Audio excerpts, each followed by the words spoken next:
చెయ్యాల్సినవి ఏమిటి, కొన్ని నియమాలు ఉన్నాయి. అవి ఏమిటి అంటే తెల్లారిగట్టే స్నానం చేయాలి. చేసి సూర్యోదయానికి ముందే పూజ చేసేసుకోవాలి ధనుర్మాసంలో, అది నియమం. ఇంకా రెండో నియమం ఏమిటంటే పూజ చేసేటప్పుడు తెల్లటి బట్టలు వేసుకోండి, మగవాళ్ళైనా ఆడవాళ్ళైనా. అలాగే ఊర్ధ్వ తిలకం పెట్టుకోండి, అంటే ఆ స్త్రీలు కూడా పెట్టుకోవచ్చు. మీరు వైష్ణవులు ఎవరినైనా చూస్తే కనుక మీకు కనిపిస్తుంది, అలా పూజ చేసేటప్పుడు ధరించండి.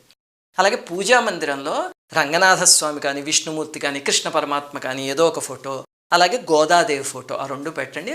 చిన్న చిన్న మూర్తులు ఉంటే కనుక మరీ మంచి, చక్కగా అభిషేకం అన్నీ చేసుకోవచ్చు. లేకపోతే కనీసం ఫోటోలైనా పెట్టండి. భోగ వస్తువులకి ఈ 30 రోజులు దూరంగా ఉండండి. ఇది ధనుర్మాస వ్రతం అనేది ఒక తపస్సు లాంటిది.